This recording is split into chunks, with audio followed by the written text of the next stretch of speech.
Thank you everybody for coming to the Right Dose Ontario Pharmacists Association Live Education Series. Today we are having a webinar on supporting acute pain management in pharmacy. Our agenda for today is I'm just going to do a very brief introduction, and then Pav will take it over, and at 12:45 or so we'll have a Q&A and send you on your way.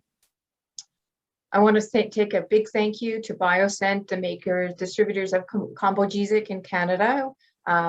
They've provided the funding for this webinar. I would be remiss to remind everybody that our conference, now that that other conference is over, our conference is a virtual conference starting May 13th with an amazing lineup of individuals.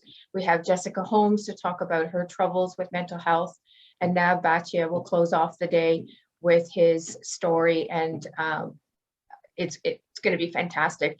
We have 10 CEUs, and it's new now that you can now have a synchronous CEEP accreditation. So 2 weeks after the conference, you'll have 2 weeks to review the presentations and to communicate with the authors and the speakers as well, so, and still earn your CEU. So this is brand new for this year. We're really excited. It gives you lots of time. The conference platform is available for 45 days after the conference, so you get loads and loads of time to go through all those 10 CEUs, but you only get the 10 CEUs if you do it before 14 days afterwards. Including this year, we were trying to make it a hybrid, like everything else has become a hybrid. There's an in-person networking and social event on July 9th at Toronto Harbour on a boat, and we'll go around the Toronto Harbour and you'll be able to meet and greet with your colleagues. So we're really excited about that. And to register, just go online to opatoday.com. So I'm going to introduce our guest speaker today, and I'm going to stop sharing, and she's going to take over the controls here. So no stranger to most of you, Pav Ravi is a practicing pharmacist in Ontario with 10 plus years of pharmaceutical experience. She brings with her industry experience in long-term care, specialty pharmacy, retail pharmacy, and technology innovation. She has worked for 2 of the largest pharmacy retailers, Shoppers Drug Mart and Rexall Pharmacy, in the corporate setting. By understanding the unique experience pharmacists provide patients, she has practiced and supported innovation and full scope of practice in the profession. Pav understands the healthcare system, insurance reimbursement, and market access in Europe and North America. Her strengths include innovation, business development, and process efficiency. Pav. Thank you. I mean, what can I say after that introduction? I guess, thank you. So thank you everyone for joining me here today. I'm going to start sharing my screen, and hopefully you'll all be able to see something soon. And let me know if it's showing as of yet. Does anyone see it? Yes. Yeah. Okay, perfect. I'm going to stop my video and be quiet now. Perfect. And I might do the same to be able to save on bandwidth because I'm a little choppy at the moment. But hopefully everyone will be able to see my screen throughout this. So thanks everyone for joining me. And today we're here to talk about supporting acute pain management in the pharmacy. And I know Ruth already did an amazing introduction for me, but I just also wanted to mention a few disclosures about myself, some individuals I have worked with previously, as well as my current and past employers that Ruth had already mentioned, and that I am receiving a speaker fee for this program from the OPA. So our learning objectives for today, I really hope by the end of the session, you're able to take something away. And if you have any questions, I'm always open to speak about them and answer them as well. But some of the main objectives I hope we take away from today's session is to gain a deeper understanding of the role of analgesics in acute pain management, to really understand where it is that our place is to recommend that to our patients and what and how to recommend that. How to quickly analyze patient situations for appropriate counseling. So this, we will do a lot of case studies in accordance to pain management, but some of the skills that we talk about here can be used for other disease states as well, but it's really important on how we gather this information and what we recommend to our patients. So we'll address that. We'll also talk about understanding how to appropriately recommend various pain management therapies. So we'll address both non-pharm as well as pharmacological options that we have over the counter and some behind the counter at our access to be able to help our patients relieve the pain that they're in.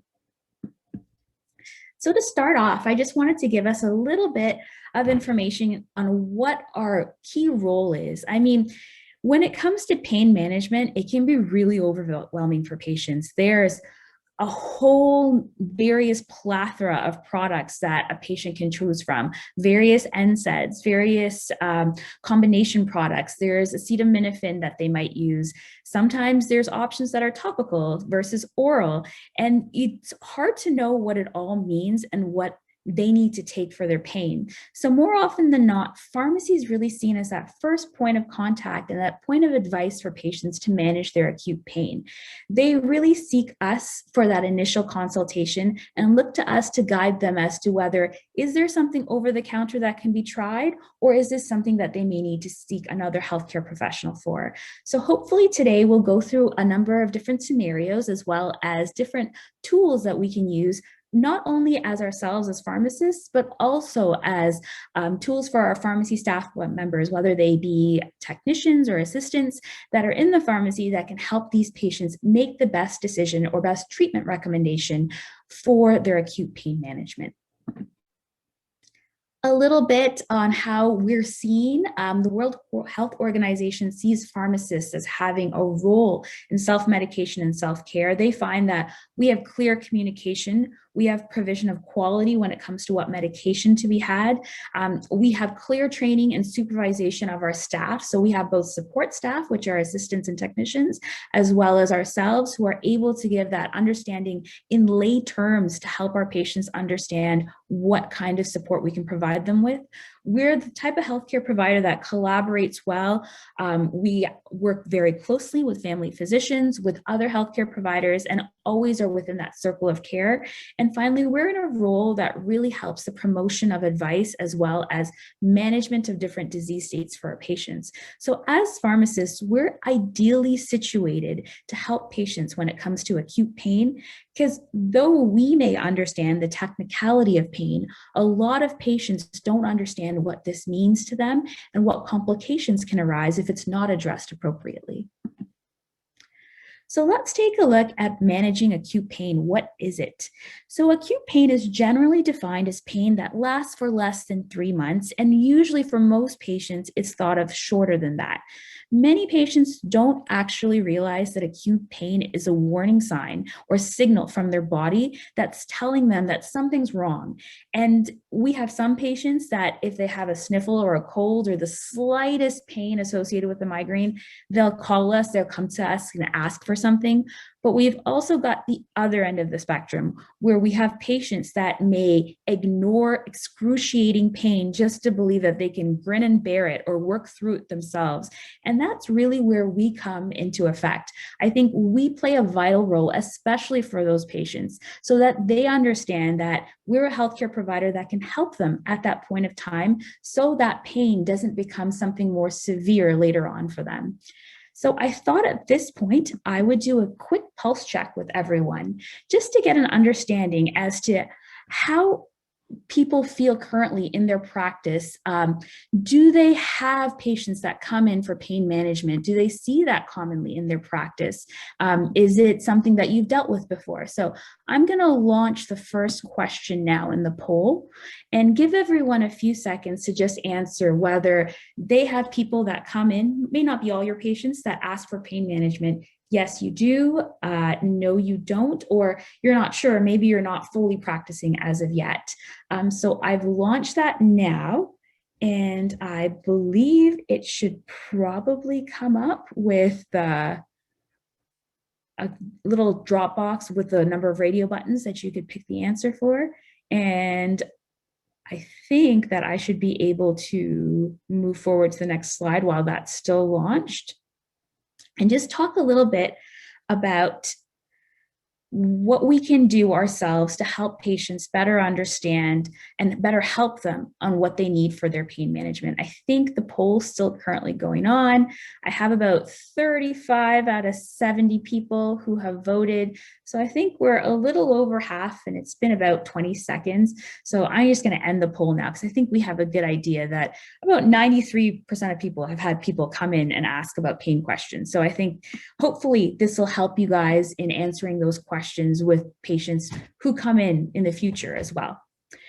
So the next slide that I have here is the Calgary-Cambridge pain model. And this is something that we use. Patients, they come to us for advice. And oftentimes when patients are here, it can be difficult to gauge what it is that they're asking for when it comes to pain.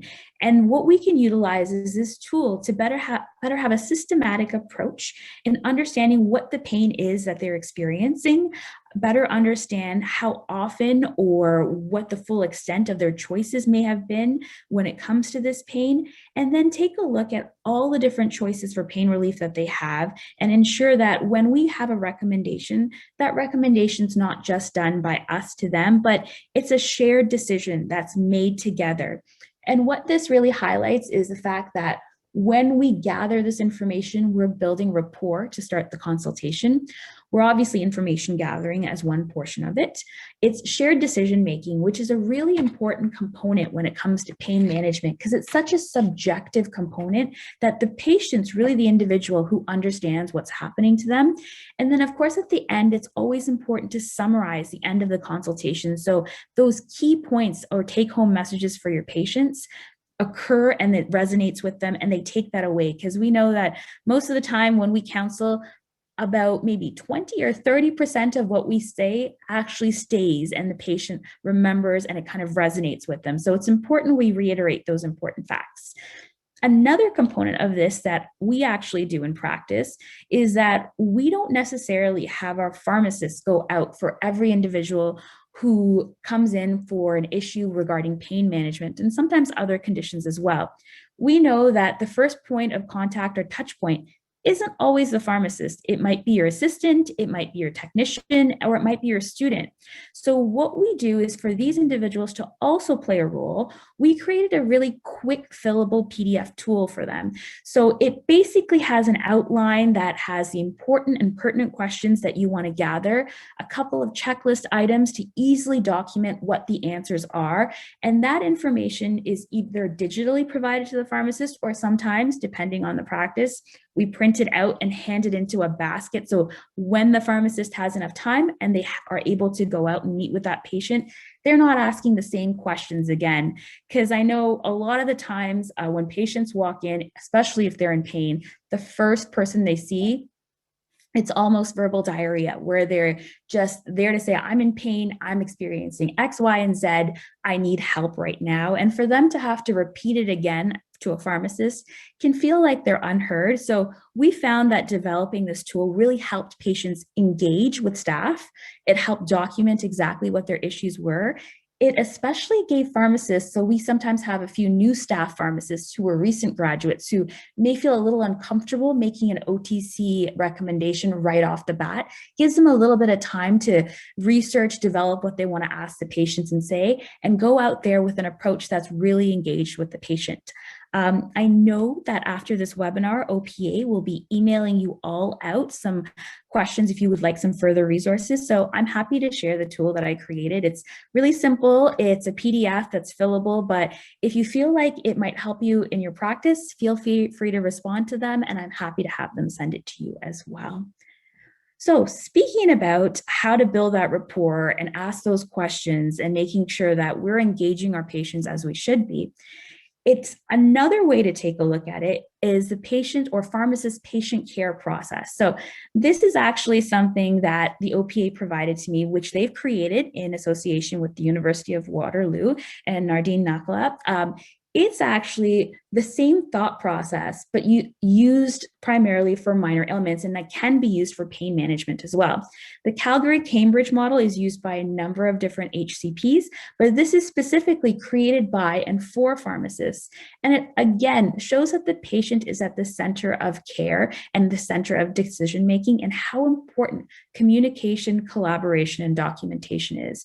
It kind of follows through the same steps where, one, it's always about asking open-ended questions and making sure you can collect that information from the patient, assessing what you have collected, making sure that what plan, advice, or recommendations you're moving forward with are tailored specifically to that patient, and then implementing some form of a care plan. Because the last thing you want to do is put in all this effort, make a recommendation, and kind of leave it there as is. You really want to make sure you've got a plan to follow up with that patient, because it may be that your recommendation works well, or it may be that you need another step to your recommendation, or they need to now be referred to another HCP to have follow-up and care assessment for them. And the fact that you're able to recommend and document for that patient, whether that's scanning in that checklist into your pharmacy dispensing software, the next pharmacist that's on duty or the next technician that's on duty are able to pull up that information and have that discussion to say that last time we recommended X, Y, and Z for you. Did it work? Let's do that again, or perhaps we need to try something different. Because especially when it comes to OTCs, it's hard to remember if you weren't the pharmacist that day of what was recommended. And sometimes patients themselves, they forget quite often. So with all that being said, we were hoping to go through a case study with you. So for this case study, we have Raj, and he's walked into your pharmacy on a Saturday afternoon. So he's a patient that you know well, he's been at your pharmacy before, and he approaches your counter and asks for something for severe lower back pain. So the first question that we usually have here is, how would you help Raj? What can you do for Raj? And is there anything specific that comes to mind that you'd want to facilitate as a discussion with Raj? It's important that we engage with our patients, as I mentioned before. And one of the first points of contact are pharmacists when it comes to pain relief. So this is a moment where we can take an opportunity to be able to set up action as well as goals to be able to support Raj. There's a number of different things that pharmacists can do as well as our staff. But one thing that we sometimes do that can actually lead to our detriment is overshare with our patient. I think we all know how to counsel and we all know how to engage with our patient, but sometimes to help build that empathy or rapport, we often try to relate that patient's pain to something we've felt personally or experience that we've had personally to help them open up. But when it comes to pain management, this is actually something that we want to try to avoid, because pain management for patients, they often struggle to have a grasp of what exactly is happening.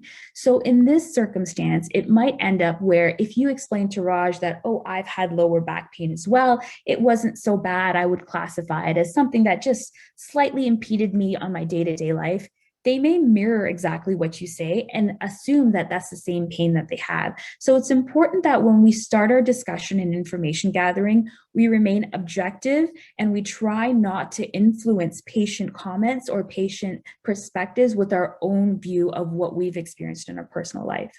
So this kind of starts off the discussion on how to understand the patient's pain and what's important when we're understanding the patient's pain. In the case of Raj, he really wants to speak to a pharmacist. He comes in, goes to the counter, and he asks for a pharmacist. They happen to be free. So it doesn't mean the pharmacist team can't start that conversation. But in this circumstance, if the pharmacist is free, they'll start that conversation. And they'll look at some of the main components of a pain consultation. And in the next slide here, what we have are some of the more frequent questions you want to have during that consultation. You really want to understand the location of where his pain is. You want to understand the onset of when his pain started. Was there anything that he thought may have caused it? Some people may understand what triggered it, others don't. You want to understand the intensity of the pain. How would you rate the pain? A description of what the pain is. And you want to understand if it's had a day-to-day impact on that patient's life and if they've tried anything previous. So these are some of the main questions that we have on our checklist, and we often have other components that help understand each of these areas as well. But it's important that we take this very methodical approach when it comes to our patients, so they think about the different components. So when we think about all these different components, I know there are a lot of questions that come to mind, and some questions, is there anything like from the audience or anyone else who has any questions? Yes, Pav, what if he can't, like, how do you improve consultation? Like, what if he couldn't communicate very well to you?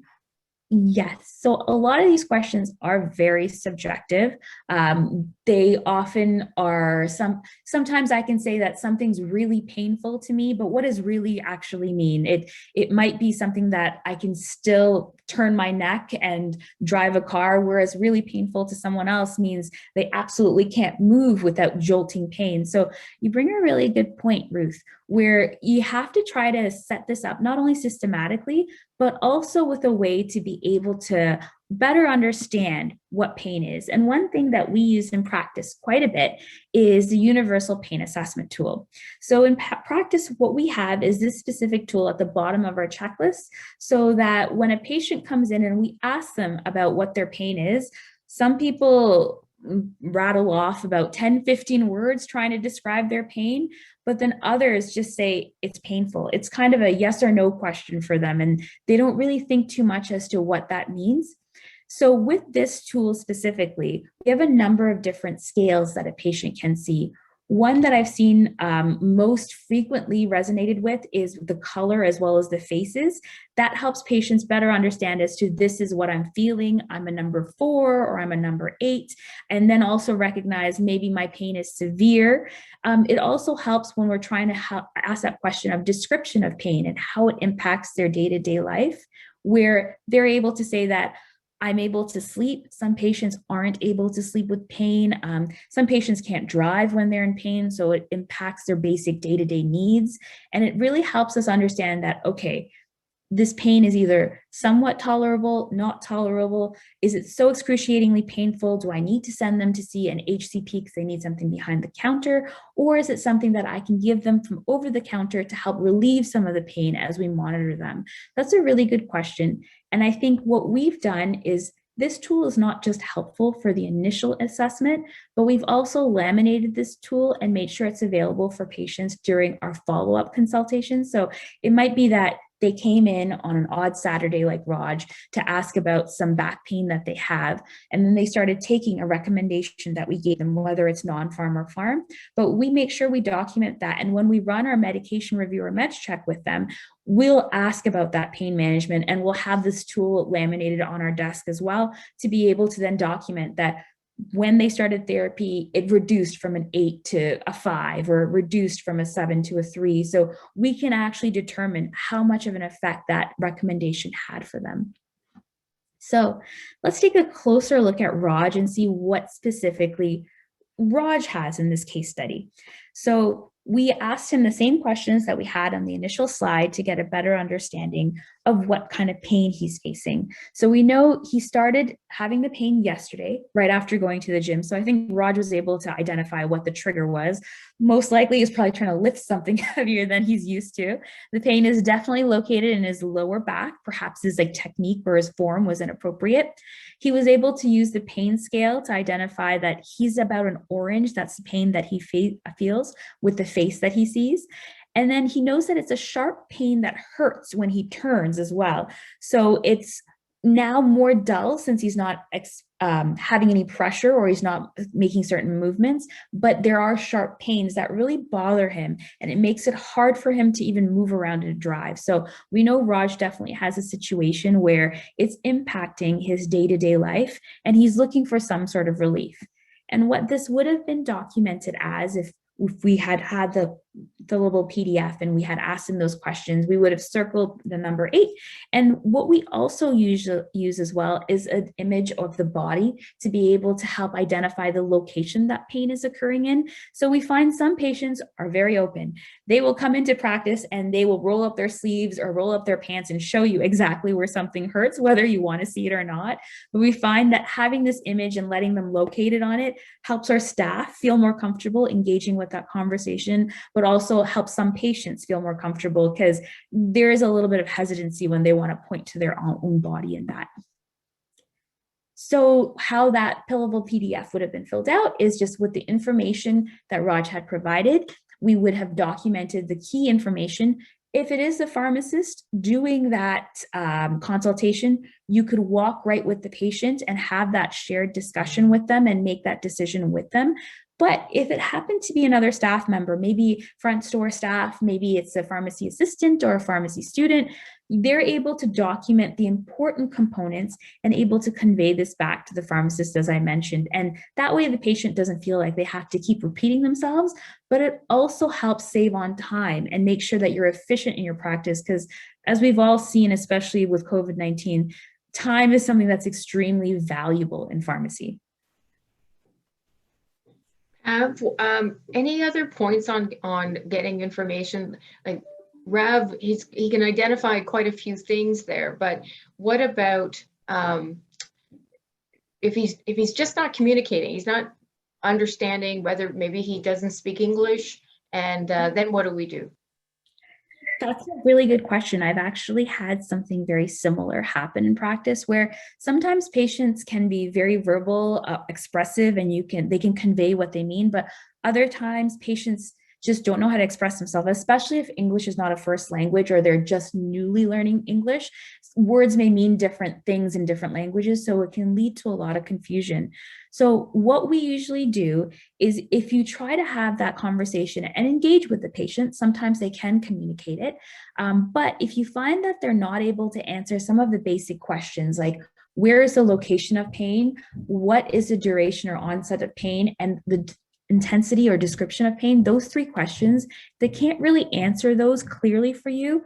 We often then try to get a hold of their caregiver or family or support workers because we need someone else to be able to give us that information, because the last thing we want to do is make an assumption as to what that pain is or the severity of that pain and make a recommendation that really isn't effective for the patient, and the patient comes back either feeling that the recommendation wasn't helpful, or potentially if they're not able to communicate well, we don't see the whole picture and we don't want to make an inappropriate recommendation for the patient where it could potentially lead to something detrimental. Definitely. And we've got some, somebody said in the chat, a good note on this. First of all, it's usually quite visible in their face, like a very anxiety aspect, sad. I think sometimes too, you can see it in their body language. Yes. And then with regards to translation, apparently there's this 211 phone number in Ottawa where you can get translation. Oh, wow. See, there you go. Now we something new. Yes, but 211. 211. So that's a really good point. And it's also a really good point in the fact that you have visible cues of pain as well. And for those patients who come into your pharmacy who aren't necessarily looking for pain management, but either Raj or Mr. Smith or whoever comes in, they have a bit of a limp today that they didn't before, or you notice that they're kind of like rubbing their temples, or like you said, their face usually describes it quite a bit. It's also important to try to open that conversation with them because, again, a lot of patients, and they think that they can grin and bear it or they don't want to take medication, and maybe they don't, but it's important they start to try to treat that, whether it's through a non-pharm or pharm recommendation, because that pain could end up being something that's chronic. Maybe your muscle or your body tissue adjusts because of that pain, and it could end up as a different issue later on. So this is one of the points where I think we really play quite a vital and critical role, that if we notice those things, perhaps we can support, perhaps it's something we can let their other HCP or prescriber know about to support them as well. So I guess with that, we'll do our next pulse check. So we've gotten the information from Raj, he's given you, and you know, he's giving you a lot of information. He's got lower back pain. You know that it's something that he's struggling with. He doesn't like it. It's impeding his day-to-day life.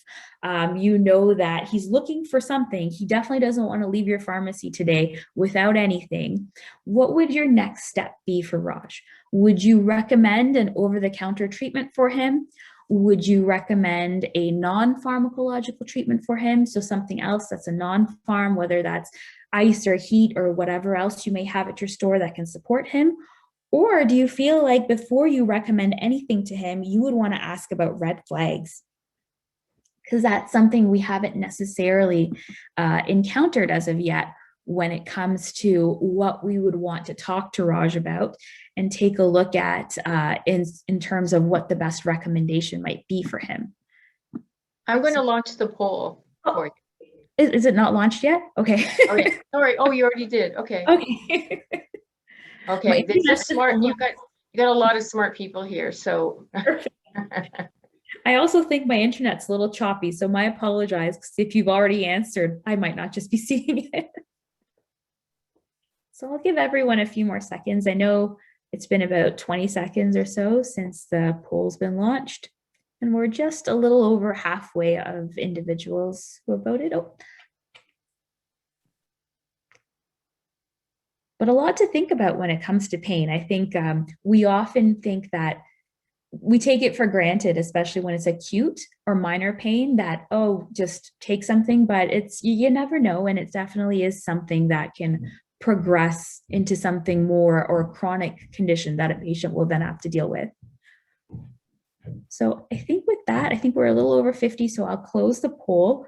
And it looks like most people here did recommend that they would ask about red flags, which is, you're absolutely right. I mean, we may end up making an over-the-counter treatment recommendation. We may end up making a non-pharm treatment recommendation. Those aren't necessarily wrong, but it's really important that we really take a look at what the potential red flags might be for Raj, and we account for those when we look at making our recommendation.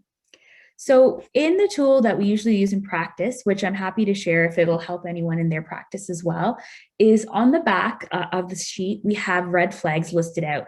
And if the patient's near either a tablet or a computer, we do it online. Otherwise, we do it physically. But we really go through some of the main red flags that would make us think about, is this patient suitable for an OTC, or do we need to recommend them to their prescriber or another healthcare provider?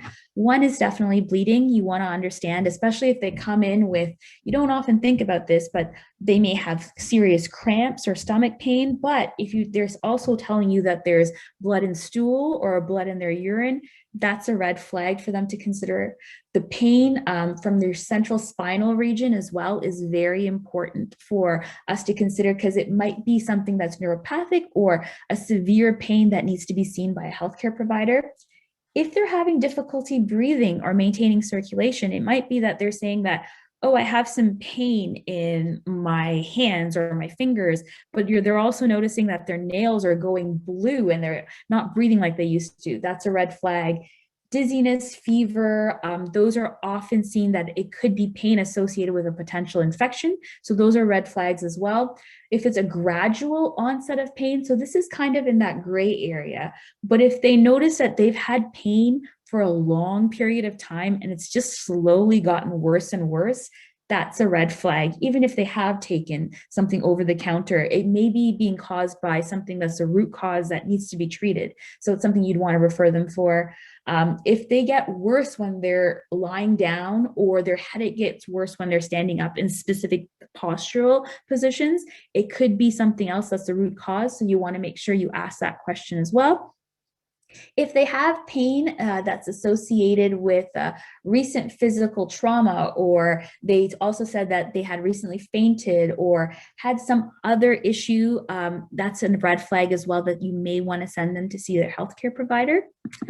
Some other red flags that we have as well is if they have neck pain or sensitivity to light. That could be something that's a warning sign for something that's deeper. If they have unexplained seizures, if they have vomiting, or they have severe remitting pain, if you see that it is a pain that's associated with weight loss that makes that's not any change in diet or not expected from any medication, that's something that's a red flag. And if they have pain, especially migraines that are associated with visual disturbances, those are also red flags. I mean, there's a lot here, but again, these are not a complete list of every possible red flag. But what we usually do is in practice, we keep all of these on the back of the sheet or on the second page of the PDF, just quick questions. Sometimes it makes sense to ask them all. Sometimes it doesn't. I mean, if you take the situation or case study of Raj, he knows he went to the gym. It's lower back pain. It's something he's familiar with. Using your judgment is important here. I mean, you wouldn't ask specific questions where you feel doesn't pertain to the situation. And in our practice, we make sure the red flags are only discussed by the pharmacist. So they're there to help when the pharmacist has that consultation with the patient, because it's very easy, if not delivered correctly, it could either scare the patient or there could be misinformation that's gathered back. And finally, what we do, and that we always tell our staff, especially interns and new staff pharmacists, is to try to ask very closed-ended questions when doing red flag gathering. You don't want to be like, how does it feel when you have visual disturbances? It's more like yes or no visible disturbances, and then ask specific. Is your sight from far? Is it further things or closer things? Is it visible disturbances in the color, or is it that you're seeing double so try to be specific in your questions, because sometimes when you start mentioning red flags, patients take it as an opportunity to embellish on what's really happening, and you don't want to assume they have something worse than they actually do. So that was a lot on red flags, and hopefully it was something that was of value. And I just kind of wanted to ask a question. So if Raj did exhibit a red flag, perhaps he had lower back pain that was associated with visible disturbances, what would be your next step in that? Would you think that it's something that you still wanted to treat with and over the counter? Is it still something that you wanted to talk to him a non-pharm about and then just kind of monitor that visual disturbance that he had? Or is it something that you would right away want him to make an appointment with a healthcare provider, maybe see his GP, or if he's really having severe trouble seeing, perhaps vision gets very blurry to the near point that he can't see, is it something you'd want him to go to the emergency department for? And then really consider, in the meantime, do you want to have interim pain management, but you still have to see a healthcare provider? So I think I've launched the poll. I don't know if everyone can see it, but there's really only one or two answers, and just kind of wondering where people's perspective are on, you don't believe that it needs to be referred to a healthcare provider, or do you believe that it needs to be referred to a healthcare provider? Can people see my poll? A poll? Can you see it, Ruth, at all? Not yet? Okay. No, I can never see the polls. Oh, okay. That's fair. I'm hoping someone can see the poll. I'm going to launch mine too. So okay. Oh, okay. I think we have it now. Okay. Okay, perfect. And I think it's pretty clear. Pretty much everyone, I know it's only been 11 seconds, but we've got a good chunk of 50% of people answering the poll question, where they say 90% of individuals would refer to an appropriate healthcare provider. And that is definitely the right answer in this situation, especially with visible disturbances where he can't see and visually he's being impaired. It puts him at risk for a lot of other things. So it's important that we consider that. And I'm just going to do a quick review on acute pain management, the importance of why we really need to take a moment to understand what it is.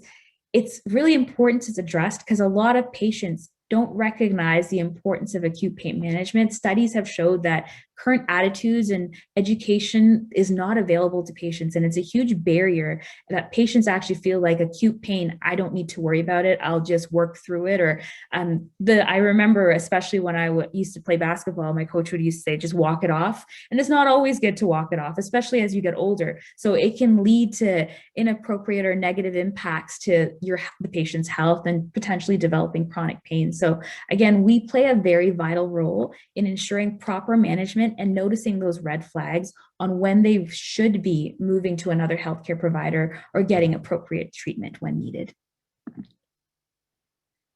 So I know we talked a lot about understanding pain management. I guess are there any questions before we kind of move through what recommendations might be?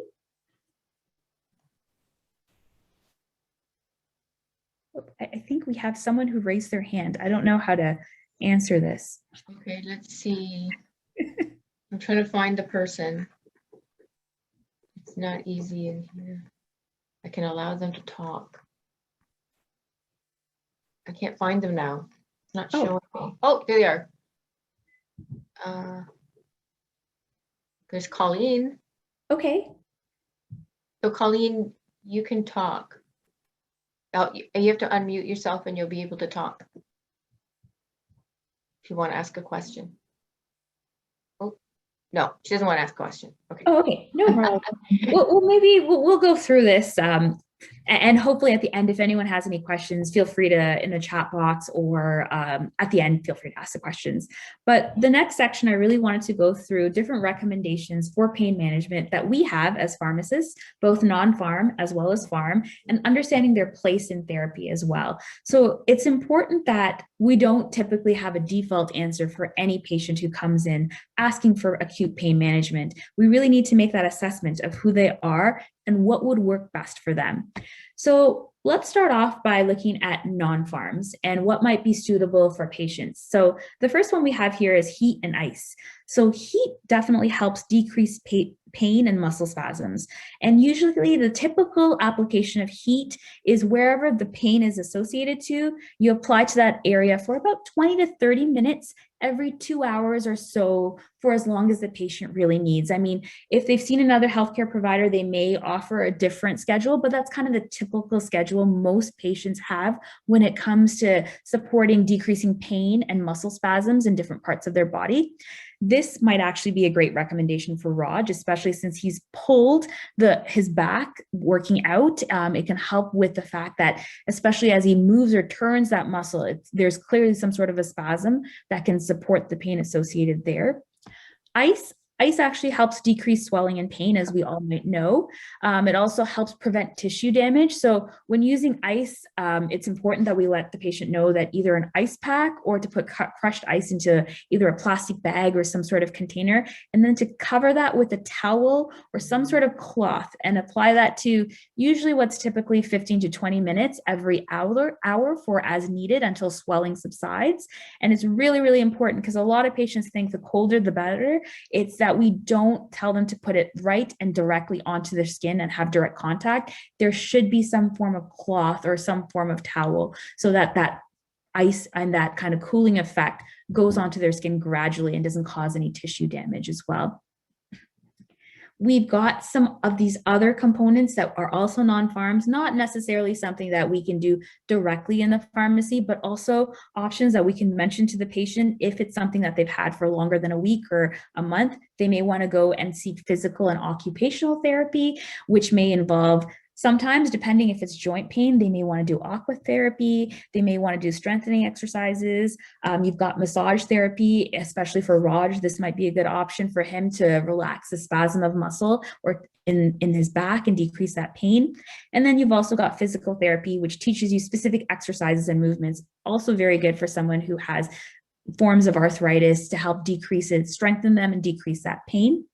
You've got neurostimulation, which is TENS. So it's transcontinuous electrical nerve stimulation that can support some people when it comes to a non-pharm, not necessarily a medication associated with pain. Some people also use acupuncture. They've associated that with decreasing the pain.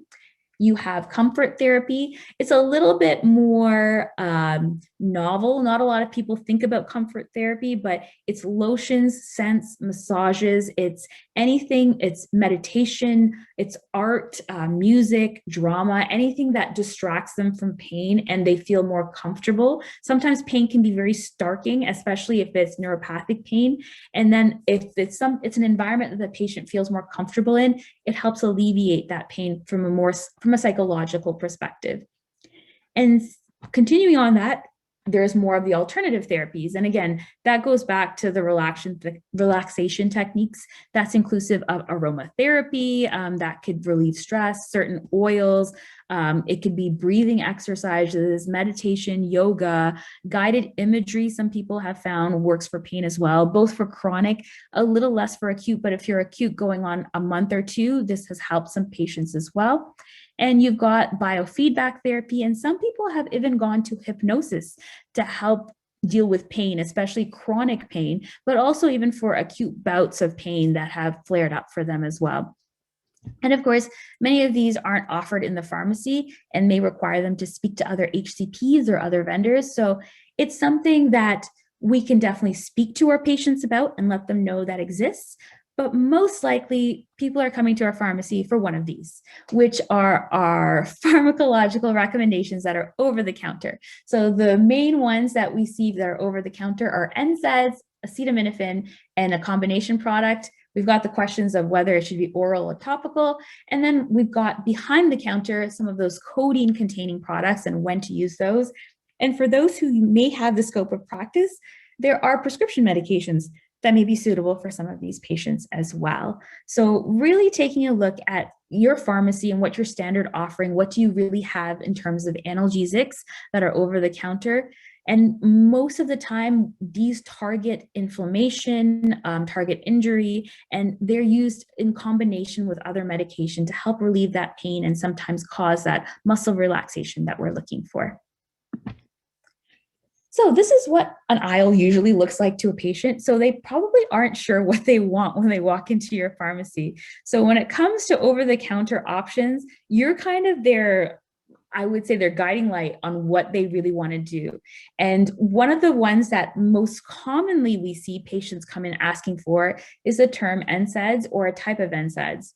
And these are traditionally used to relieve pain and reduce inflammation. Sometimes they bring down temperature as well. They're used for headaches, painful periods, sprains, strains. They're used in cold and flu medication. They're used by patients who are sometimes arthritic.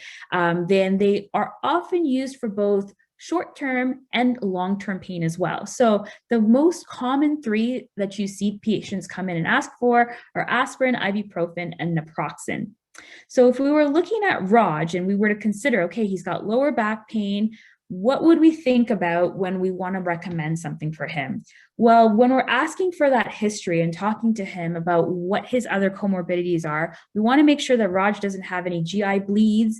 We want to make sure that he isn't on any blood thinners. He hasn't had a previous ulcer, because those would all negate him from being on an NSAID necessarily. And if he still wanted to be on something that is an NSAID, it may deter us to potentially offering him something that he uses very limited, that is a topical NSAID, to help with his inflammation in his lower back and ensure that he's not having any of those negative effects from an NSAID, such as a stomach bleed, or if he's on ibuprofen and naproxen, it can potentially raise the risk of a heart attack or stroke. So it's important that when we're making these recommendations, we look at the patient holistically.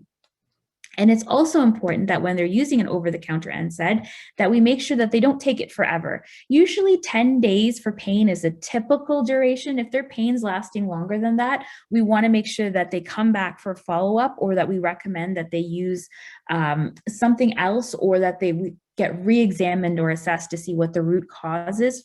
And again, we also want to make sure that if we're recommending acetaminophen, again, it's used for pain for headache, muscle ache, back pain, minor pain, and arthritis, used for colds. Sometimes it's used for toothache. Again, it's used for period pains or menstrual cramps, and it's used to temporarily reduce fever as well. So you see these two products work on similar conditions, but they work very differently. So a lot of patients have probably tried one or the other, depending on what's suitable to them. And some patients, they've probably tried both independently. So if it comes to that, where Raj in this case doesn't have anything, he doesn't have any issues with his liver, he doesn't have anything that specifically was a GI bleed that puts him at not taking an NSAID, but he tells you, I've taken Tylenol or acetaminophen before, and it's had somewhat of an effect, but I have some severe pain in my back and I want some relief right now. What kind of options are really available to Raj? Is there anything specific that comes to mind, or anything that you would think about that you would recommend to Raj, because he doesn't necessarily have anything that stops him from taking an NSAID or an acetaminophen? So there are treatments for people like Raj where he can use a combination of drugs. So maybe there's a combination of a certain drug that Raj might benefit from. We know he has lower back pain, and we know that he's got no real comorbidities or interactions that would negate him from using anything.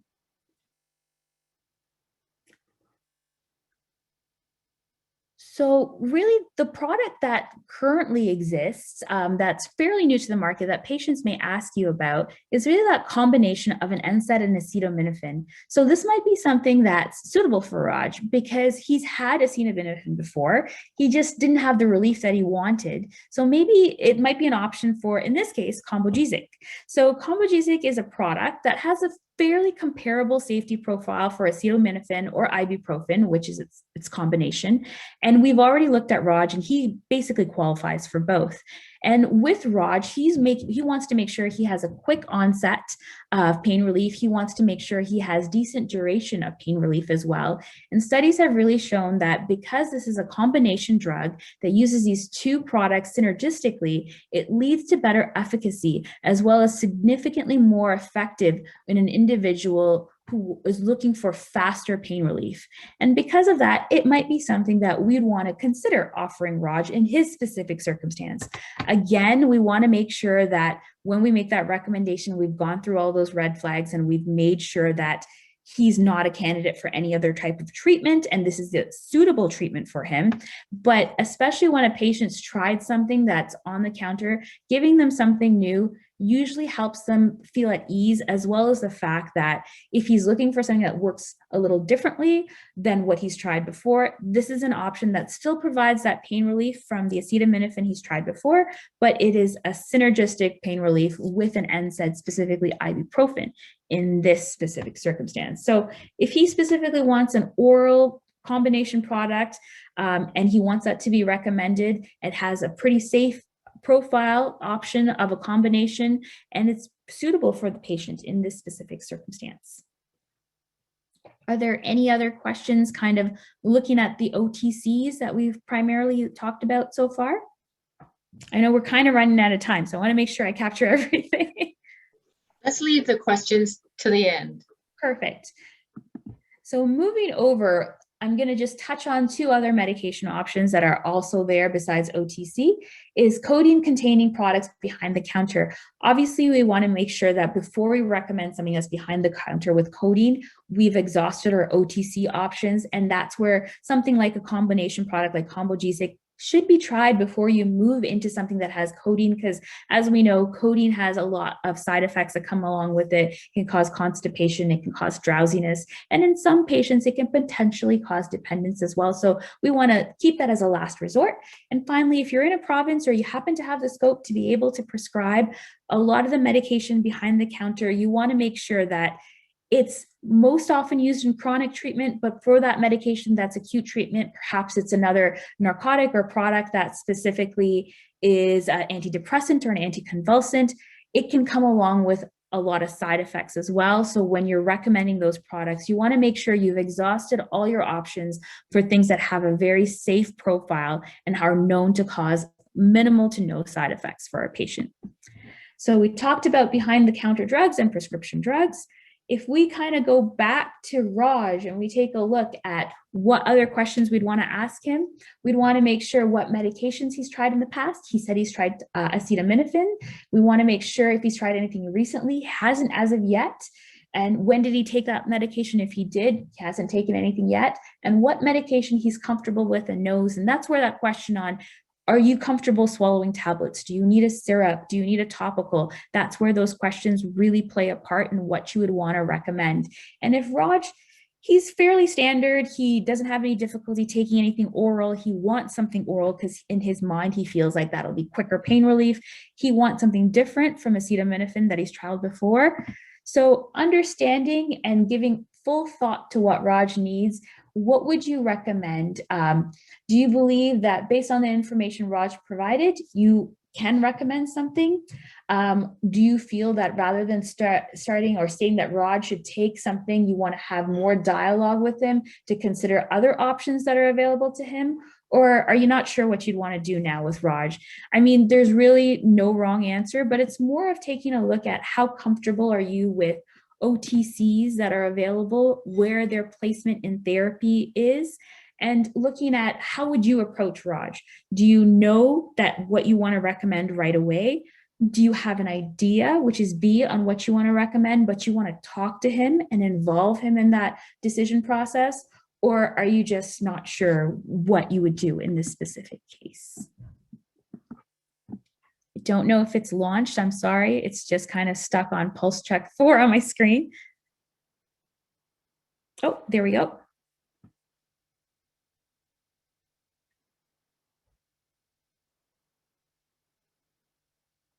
And I think we've got a number of people who are answering so far. And I think a lot of people know what they want to do. And again, there's no real wrong answer, but it's different ways and different perspectives on thinking of what you'd want to do with Raj. And I think Raj seems pretty verbal on what it is he has. We have about 70% of people saying that they would want to talk to him and involve him in that decision making, which is a great approach to take. I mean, with Raj, he's obviously very aware of what's going on. He probably wants to be involved in the decision making. I mean, it's also important because sometimes patients, you can recommend that they take oral tablet, but if they're maybe a preteen or a teenager, they don't want to because they don't swallow tablets very well. So it's important, again, if possible, to involve patients in that treatment and engage them when it comes to shared decision making. And this is just a really quick water flow of kind of what that decision making looks like. And again, it's not just a one and done component where you make that decision and then that's it. You want to make sure you document and follow up because a lot of these patients may come back maybe a few months or a year later for a similar issue. And you want to make sure that you're able to support them for that. I know we're running out of time, but I really wanted to make sure we kind of touched on this case study as well because she's a little interesting. This is Kate, and she walks into your pharmacy on a Friday evening. She approaches the counter with her partner and asks for something to prevent pain. So her partner is the one who's asking, can you have something that helps prevent pain? How would you help Kate? I mean, we do have that pain tool, but does it really make sense? Because Kate's not in pain yet. So when you ask a little further, you're asking, what is this specifically for? You realize Kate's going for an endometrial biopsy really soon. She's been told the procedure can be somewhat painful. She's scared about it. She wants to make sure she has something that works well. So you can still use the tool, but it has to be changed a little bit. Now, because the patient doesn't have that pain, you want to understand what is the reason they're looking for treatment. What are they expecting to experience and what's it for? Maybe it's for travel, maybe it's for a procedure. This gives you a little bit more insight on what type of pain management they are looking for. And specifically with Kate, you know it's going to be pain that she's expecting to have a quick onset. So you want to make sure it's something that has quick onset and will be effective for her because she knows for sure that she's going to be in pain. And of course, you want to understand what she's previously tried and what kind of pain she expects to be in. So again, you kind of follow that patient engagement water flow, and you want to make sure that you've asked all the right questions, looked at all the risks, and you try to figure out what's best for her. In this specific situation, Kate wants something that will be effective. She's tried acetaminophen before. It's been effective, but she mentioned it takes a while for it to kick in, and she knows that she's going on Tuesday to get this procedure done. She's terrified of pain. She has a low pain tolerance. And this might be one of those positions where it may be beneficial where she tries something that's a combination product. So for example, Combogesic has been shown to have a higher percentage of efficacy for more individuals. So where some people may or may not have pain relief from a specific NSAID or acetaminophen, Combogesic, because it has a combination of both an NSAID and acetaminophen, it has a higher chance of working for Kate. So in a situation like this where someone's not sure what they're going to experience, they've tried something before and they want something different again, those combination products really can play a role that's beneficial for them. And finally, some of the key takeaways I hope you're able to have from this webinar and this presentation is that pain can be managed with over-the-counter options. It's not something that always has to be sent over to a prescription. Ensure that you have an open dialogue with your patients, because a lot of the time, the way in which you ask questions can really open up a whole different understanding of what they are or will be going through. And try to make sure that all decisions have your patients in mind. Even if in your mind you feel like a certain product is ideal for them, try to have them engaged in choosing that product so they'll be more likely to be adherent and ensure that they manage their pain with the product that you recommend. And with that, we are at questions, and I believe we just made it in time. Okay, so we actually have a question, and this is, so how far, we've got, remember you were talking about Raj and red, and if he had a red flag, and Yes. you wanted him to go see his physician, you gave him something, you recommended a product, but then you wanted him to have a follow-up with his primary care provider. How do you, how far should we go? Like, should we be phoning him up the next day, make sure that you... Nope, that's a very fair question, because it's kind of a gray line to walk on, because you don't want to be over intrusive and feel like you're always calling the patient. What I would do is, if they did have a red flag and I recommended that they go to a healthcare provider, let's just say they wanted to see their family GP and they're having an appointment, I would let them know I'm also going to be faxing your family doctor to let them know, hey, you mentioned this to me, so they have documentation from our side of what you've told us, so maybe they can prepare for your visit. And then I would follow up and ask the patient that I just want to follow up that everything's okay with you. Would, I don't know, 3 days from now be okay, or 7 days from now be okay, depending on what the pain is. If it was a visible disturbance that impeded his day-to-day life quite a bit, I do a quicker follow-up. It was something that was not as severe, then I would maybe wait till next week to see how things are and to see what the doctor recommended, if anything. And then there was just a quick reminder about patients on lithium and some of the contraindications on some of these medications. Yes, absolutely. Yeah.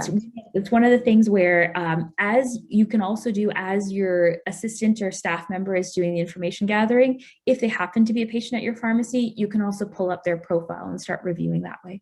Yeah, that's definitely true. Well, Pav, that we've run out of questions. I thought it was really good. This is very timely, because we're talking, someday we'll be able to prescribe for minor ailments, and it would be very nice if we, these approaches to being open and understanding what the patient's chief complaint is, and to have a systematic way of going through to make sure that we do it properly.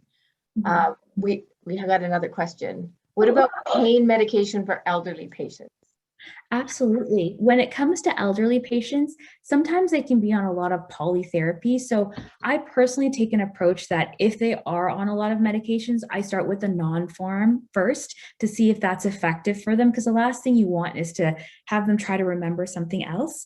If I am giving them a medication because either they don't want a non-pharm or it hasn't worked for them, at that point in time, I do a full review of the list of medication they're on. Usually NSAIDs can, depending on what their comorbidities are, come with more side effects than Tylenol. Oftentimes that's primarily what we give. But if they are looking for something that's fairly tolerable, any OTC is applicable, as long as we make sure that there's no contraindication. But usually Tylenol is kind of, or acetaminophen is kind of that area where it has the safest profile in the elderly. But with ibuprofen, Combogesic also has a fairly safe profile in the elderly as well. One other question. What about capsicum? So the topical. Oh, yes. So capsicum for topical treatment does work. I mean, there's a lot when it comes to topical treatment. You can do, some people use Tiger Balm, capsicum, like there's like so many different things that are available. If it is localized pain in a certain area, absolutely, especially if they're elderly, that topical might be a better choice for them before going oral. However, the one thing I did notice, especially with individuals who may have more trouble either reaching the area or just making sure that if they especially use capsicum, they have to thoroughly wash their hands, because I've had a number of patients who have either touched their face or their eyes after and complained of horrible side effects, not realizing that's where it came from. Oh yeah, that one is, I've been very nervous about recommending that one. Nice warm heating pad or something is probably a better choice. But sometimes they want that. Just goes to show you the amount of the plethora of things to choose from in this. Yes. Well, I want to thank you very much, Pav. It's been very interesting, very topical, and let's go out there and help all those patients with their pain management. And have a fantastic day, everybody, on behalf of the Ontario Pharmacists Association. Take care now. Bye. Thank you.